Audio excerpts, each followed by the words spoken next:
Alô, bom dia, estamos de volta nesta sexta-feira, 6 de agosto de 2024, sejam todos bem-vindos. Quero começar logo mandando um abraço para a Doraci Binotti Dora, que é membro desse canal e pediu um abracito. Então está aí um super abraço, Doraci Binotti Dora. Muitíssimo obrigado pela presença, muitíssimo obrigado pela membresia. Deus te abençoe. Meus amigos, algumas coisas bastante curiosas estão inquietando ainda mais uma população na expectativa de uma terceira guerra mundial. Não estou falando de toda a população da Terra, mas as pessoas mais minimamente informadas, sim, estão nessa expectativa. Há uma possibilidade real de que entremos na última fase da terceira guerra. Aquela, eu costumo dizer, em que os mísseis voam de lá para cá e de cá para lá, enfim, vocês sabem, mísseis, inclusive com cabeças nucleares. Bem, essa seria a terceira fase. A expectativa é essa, porque Israel está na iminência de ser atacada pelo Irã e disse que partirá da defesa para o ataque rapidamente, ou seja, dará uma resposta muitíssimo mais pesada que se supõe. Porque, afinal de contas, Israel deve estar realmente muito cansado de todos esses ataques intermitentes que não acabam nunca, ameaças de riscar Israel do mapa e por aí vai. Bem, o que tem inquietado é o seguinte, é a resposta dos Estados Unidos a certas questões bastante sensíveis, como, por exemplo, os Estados Unidos têm aconselhado Israel a moderar a sua resposta. Como quem diz assim, olha, tudo bem, você será atacado, mas faça de conta que está respondendo. Responda, mas não responda muito, entenderam? Por que isso? Bem, há uma pulga atrás da orelha em muitos analistas sobre essas questões, porque elas se juntam a outras, como, por exemplo, a questão de Taiwan. Taiwan também está vivendo um estresse tremendo. Os taiwaneses sabem que mais cedo ou mais tarde poderão ser invadidos pela China continental, e ficam nessa expectativa, porque os Estados Unidos também, por sua vez, não estão lá muito presentes para a defesa da ilha. Estão, mas também não estão, entendem? Pois é. Junte-se a isso a resposta que os Estados Unidos estão dando à seríssima questão da Venezuela. Até mesmo os congressistas estão pedindo para que tudo seja resolvido no âmbito das negociações diplomáticas, das conversas, e até mesmo sugerindo sanções à Venezuela, se ela de fato não abrir a caixa preta, mostrar o que está no segredo deste pleito. Enfim, são tratamentos desproporcionais, porque Maduro, por exemplo, não está nem aí para essa ideia de conversar. Vamos conversar. Não, ele conversa de outro modo, todo mundo sabe. Então, os Estados Unidos teriam que ter, nesse momento, em relação à Venezuela, onde os absurdos são gritantes, uma presença mais forte, mas não é o que acontece. Pulga atrás da orelha de novo em muitos analistas. Por que esta política do vamos, mas não vamos muito em relação às questões mais sensíveis, aquelas que precisariam uma decisão firme dos Estados Unidos? Seria porque os Estados Unidos já não são mais tão fortes como antigamente? Aliás, pode-se colocar também a Ucrânia nessa questão. Porque, afinal de contas, uma vez que os Estados Unidos com a OTAN juntaram-se à defesa da Ucrânia, era de se pensar que a Ucrânia tivesse um poder avassalador, capaz, sim, de representar com muito mérito a potência ocidental bélica. Mas não é o que acontece, é uma guerra que vem se arrastando e ucranianos vão perdendo a vida. Já são 2 anos de uma espécie de defesa, pero não mútuo. Pulga atrás da orelha. O que de fato está acontecendo? Bem, o que de fato está acontecendo é o seguinte: pode ser que nesse momento os Estados Unidos, que eram a superpotência bélica do planeta, sejam hoje uma potência bélica sucateada e não possam mais defender seus valores e seus antigos aliados, como, por exemplo, Israel. Pode defender, mas pode não defender muito. Taiwan pode defender, mas pode não defender muito. A democracia na Venezuela pode defendê-la, pero no mucho, e por aí vamos. Vejam só, por que estou dizendo isso? Vocês já ouviram falar da Comissão sobre Estratégia de Defesa Nacional? Não? Bem, eu estou aqui no site do rand.org, que diz o seguinte: o Congresso criou a Comissão sobre Estratégia de Defesa Nacional no ano fiscal de 2022 como um órgão independente encarregado de avaliar estratégia de defesa nacional, isso em 2022. Seus membros são especialistas não governamentais em segurança nacional. Esta comissão, divulgou o seu relatório final em 29 de julho, há poucos dias. A RAND contribuiu com suporte analítico e administrativo para essa comissão. E aí vem o resultado da comissão. Vamos por parte. Primeira parte do resultado, do que a comissão disse. Ela foi lá, viu, fiscalizou, pesquisou e chegou às seguintes conclusões. Vou ler apenas alguns tópicos. Um deles. A comissão diz que os Estados Unidos enfrentam as ameaças mais sérias e desafiadoras desde o fim da Segunda Guerra Mundial. Os Estados Unidos podem, em pouco tempo, serem arrastados para uma guerra em vários teatros, com adversários pares e quase pares. E, aqui vem a questão bem preocupante, podem perder. Podem perder a guerra para Rússia e China. E coloque-se a isso, some-se a Rússia e China hoje, Irã, claro, Turquia também, e quem sabe mais alguns atores que não eram tão importantes há algum tempo, mas como parece, os Estados Unidos então sucatearam-se a si próprios na questão militar, surgem novos atores nesse momento, capazes também de, no conjunto, derrotar os Estados Unidos.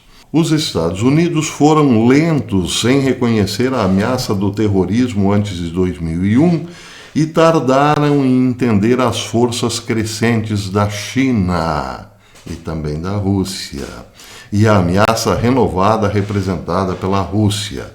De acordo com a comissão, o momento de fazer mudanças urgentes e importantes é agora.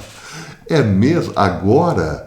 Bem, depois de ter comido mosca, por assim dizer, dormido de boca aberta, acorda e percebe que Rússia e China são superpotências, a China mais, porque na verdade, uma superpotência militar e econômica, aí tem que correr atrás do prejuízo. Bem, é claro que os Estados Unidos têm uma super base militar, não estaria iniciando do zero, mas a questão é saber quanto em tecnologia as forças de defesa dos Estados Unidos estão atrasadas em relação aos seus oponentes, porque a tecnologia desenvolve-se muito rapidamente, e aí seria então um pesadelo descobrir que os russos e os chineses estão infinitamente mais avançados tecnologicamente.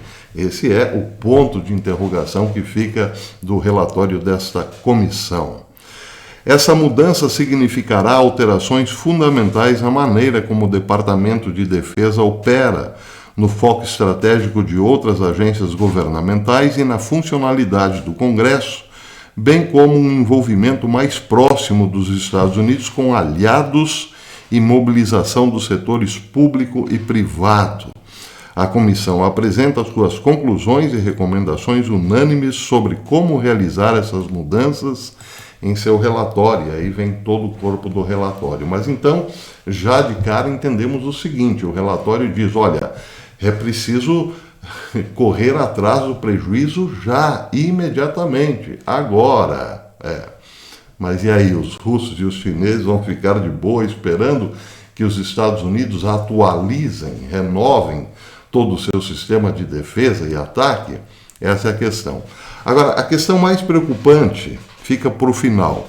Diz a comissão, ou conclui a comissão, que as práticas comerciais do Departamento de Defesa incluem sistemas bizantinos de pesquisa, desenvolvimento e aquisição e dependência de equipamentos militares com décadas de existência, ou seja, já praticamente obsoletos.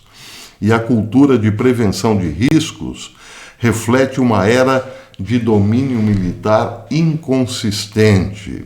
Tais métodos não são adequados ao ambiente estratégico atual.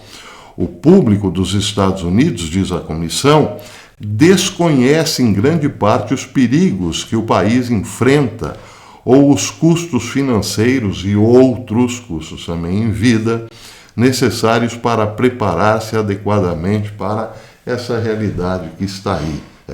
Que estamos, aliás, na iminência de uma terceira guerra mundial. Bacana isso? A questão é como os Estados Unidos chegaram nesse ponto de sucateamento. Bem, uma pista, pode ser que seja uma pista.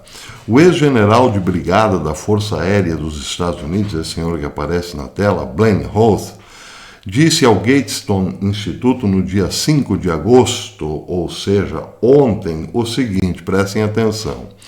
O foco habitual do departamento na comissão foi suplantado por instruções inspiradas no marxismo, uma erradicação da meritocracia em favor de programa de promoção de diversidade, equidade e inclusão, com ênfase extra em fetiches administrativos como a mudança climática. Os militares chineses, por sua vez, os militares russos, os militares norte-coreanos e iranianos não são sobrecarregados por tais absurdos. Ou seja, a máquina de guerra dos Estados Unidos, aquela que deveria ser a máquina de defesa da democracia em todo o mundo, seria basicamente como um ônibus que troca de quando em quando o seu motorista por pessoas que estão ali como passageiros, que nunca dirigiram um ônibus, para respeitar a diversidade, entendeu? Não, nada de mérito. A questão da meritocracia não existe mais.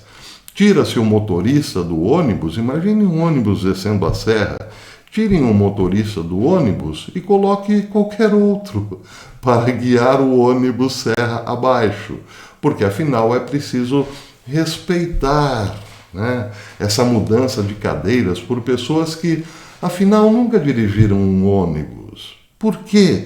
Porque só um motorista deve dirigir o ônibus? Isso é meritocracia, vamos acabar com isso. Pois é, parece um absurdo, mas é exatamente como o ex-general trata a questão. É um absurdo. Lá na China, lá na Rússia, lá na Coreia do Norte, no Irã, as coisas não são assim, não.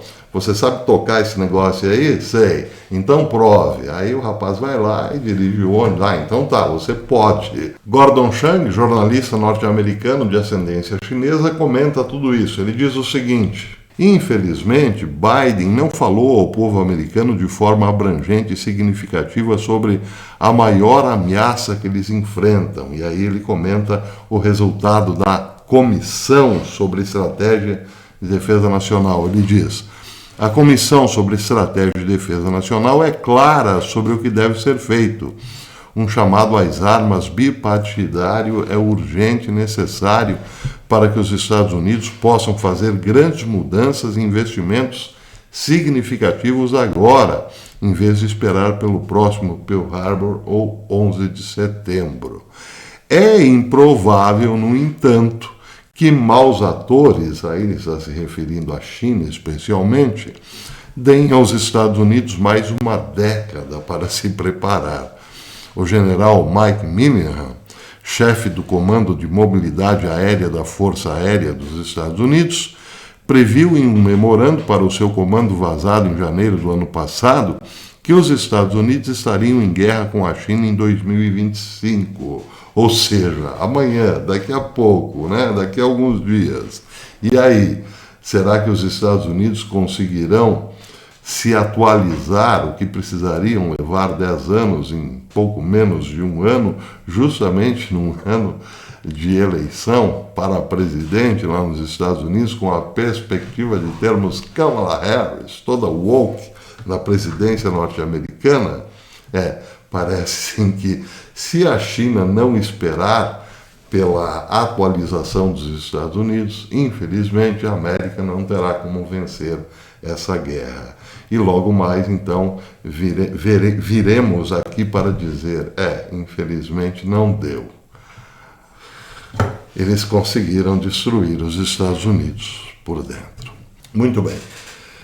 Esse é só um comentário para dizer o seguinte, claro, nem tudo está perdido para o Ocidente, mas as perspectivas realmente não são nada boas.